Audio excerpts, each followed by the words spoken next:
Ellie's graduation today, so I'm quickly trying to get ready. Me and Jason tried to have sex last night for the first time since I gave birth, which was over 2 months ago. I'm really scared that I'm gonna get pregnant. After you give birth, your womb is like brand new and you're really fertile, which is so fucking stupid. Like, that makes no sense to me. I'd rather her be an only child now for a little bit so that she can reap the benefits of getting the #1 attention rather than having 2 under 2. Like, I think that would just be a bit of a nightmare. So we're just using condoms for the moment. Anyway, so we tried to have sex for the first time last night. Ooh. I'm like expecting the worst because I obviously had an episiotomy, so I had a few stitches. And I've heard horror stories of male doctors like giving the husband stitch of tightening your vagina tighter than it used to be so that sex feels better for men, which is really fucked up.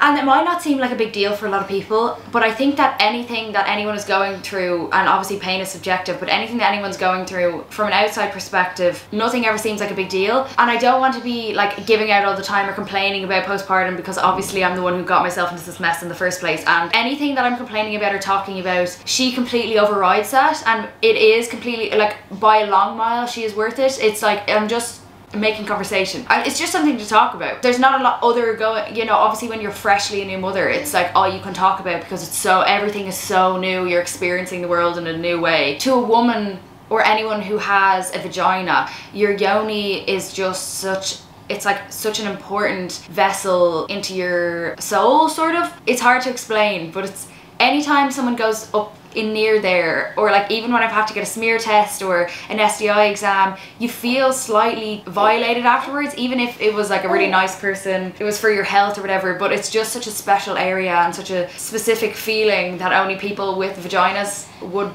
have experienced. So to have that, for me, cut open and then stitched back together again after birthing life, like I literally built a life inside me. I'm basically God.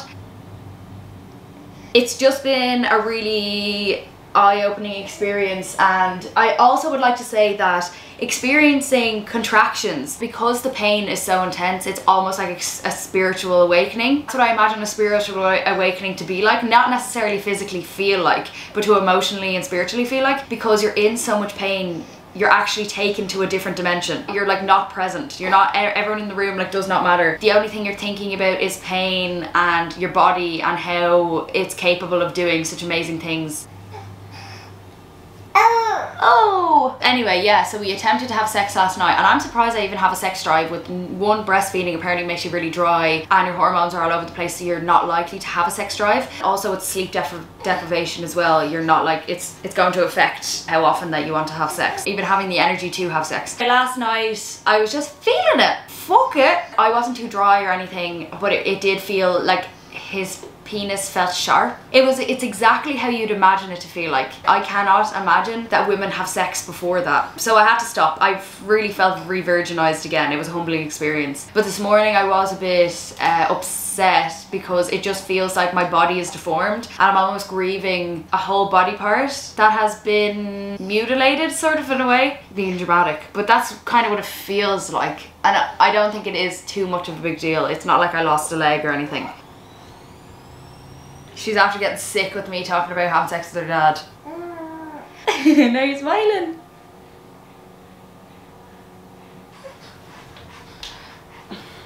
I'm so annoyed I didn't get a finished clip of how I looked yesterday because I looked so good.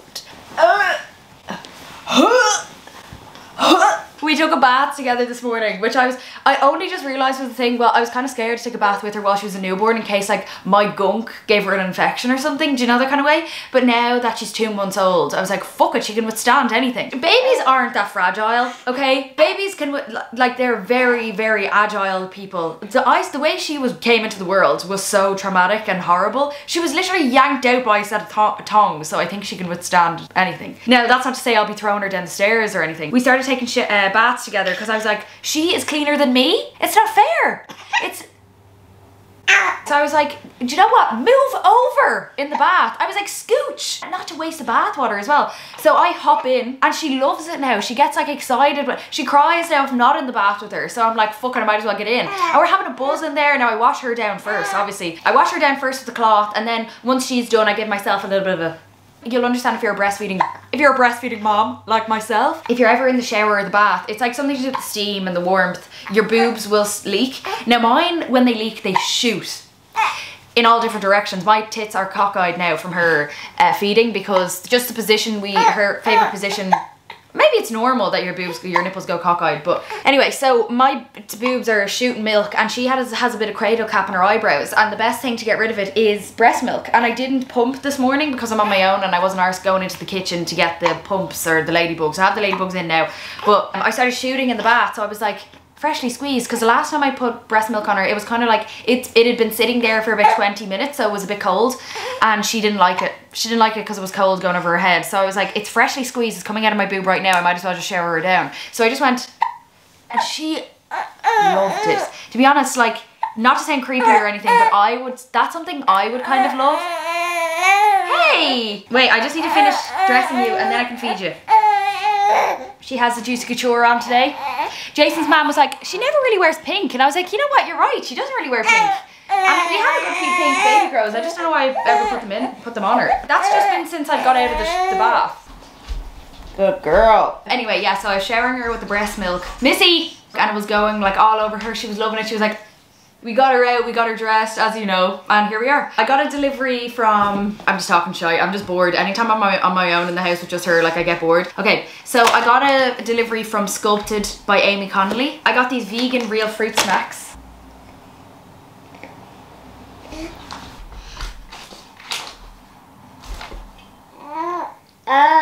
Fruit Forest real fruit snacks. Sorry, I wish the camera was a bit closer so I could actually show you. Actually, will I taste them now? Yeah. Oh, this is actually such a good package to get. I didn't know they'd look like that, even though the picture of them is literally on the front. Soft chewy snack made from 98% fruit. No. A vegan Irish sea salt creamiest plant-based chocolate from Nobo. Now, I love Nobo, because before, back in my day, I've been dairy free since I've been like 15, and because I'm allergic. And back then, no options. You get the odd soy milk in a random place, but to be honest, there was nothing, or like real dark chocolate where it's like not sweet or anything. But then I remember when I was about 17, 18, could have been younger, but maybe it just came in my local supermarket when I was that age. Nobo started a vegan ice cream, and I remember was it mango pineapple, mango passion fruit? I don't know, but anyway, that was like one of the first, I remember, dairy-free vegan brands that I had as a teenager, and I was real happy about it. It holds a special place in my heart. Just like the Linda McCartney, I saw a TikTok of a girl and she was like, Linda McCartney was our OG, and we've all forgotten about her with the corn nuggets and like the corn stuff. But Linda McCartney was the OG for vegetarians. It was like the only option you had. And you know when you taste foods that you'd had during a traumatic period in your life, and then you're like, oh, this tastes like the traumatic period that I had. Then I've tried this. Now, I got the cookies and cream one when I was in London. Like, London, my corner shop had a refill station and like a whole aisle full of vegan treats. It was really bizarre. I've never experienced anything like it. It's not giving me a challenge anymore. I liked the whole challenge of veganism where there was a bit of a struggle in it, like a struggling artist, you know? But it made it too accessible, and I wasn't into it. I was like, no, I kind of like that I could victimize myself with the whole vegan thing. So maybe take it out of the corner shops, because I like the whole traveling to somewhere new.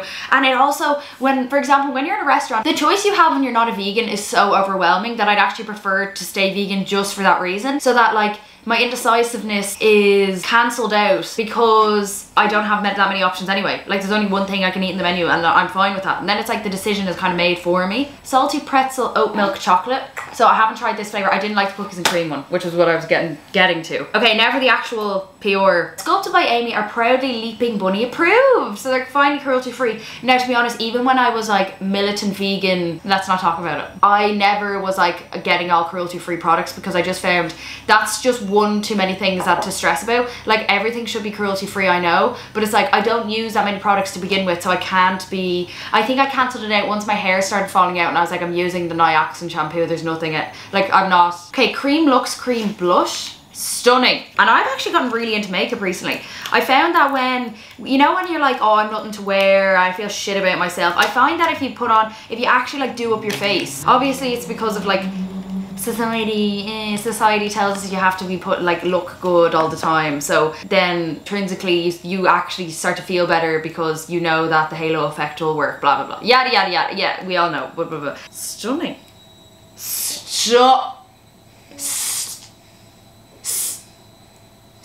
I found that if I had nothing to wear and I just did a full face of makeup, I was like, I actually feel good now.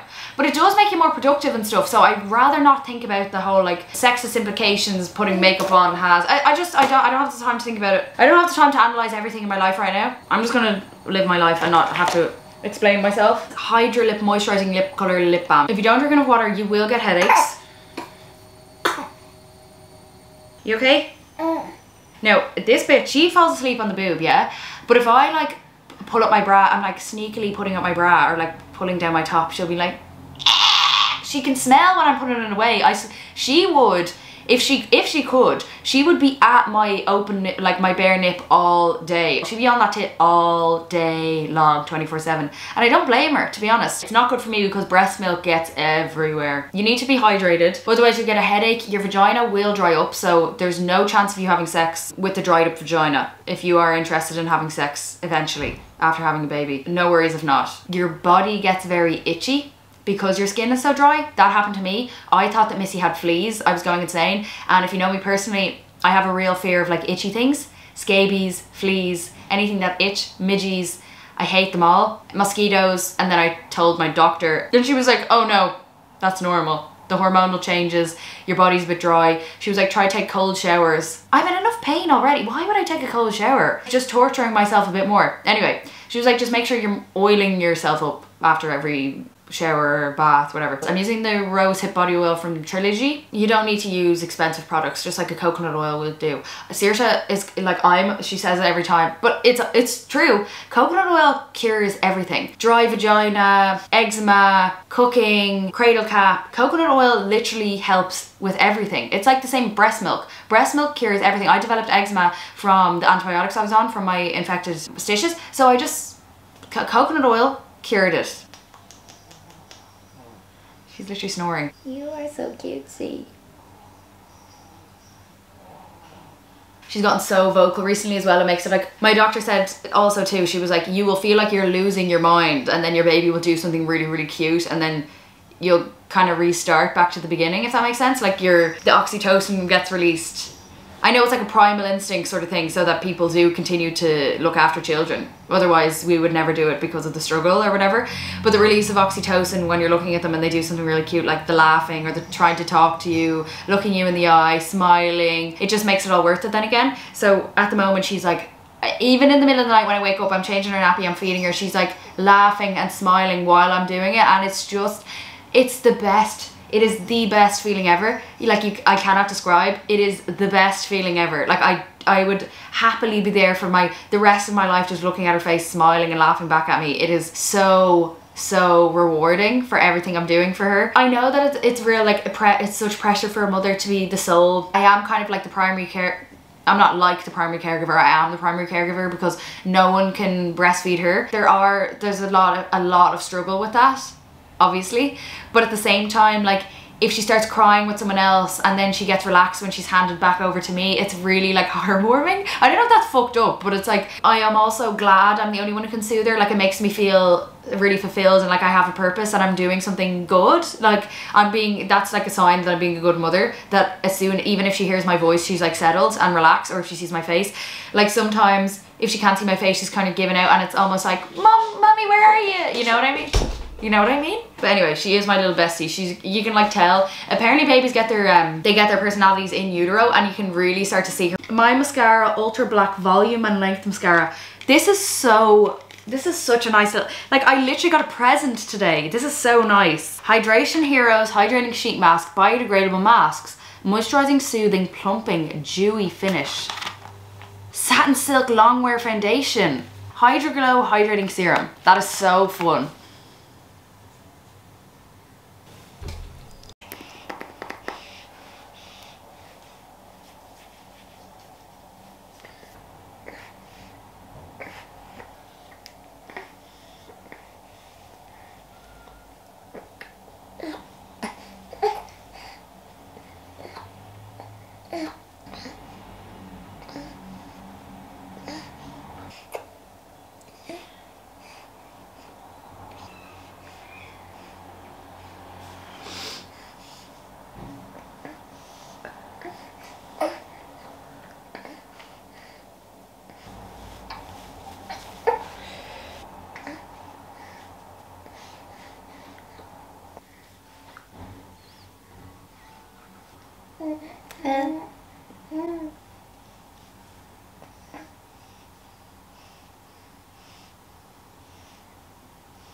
You okay?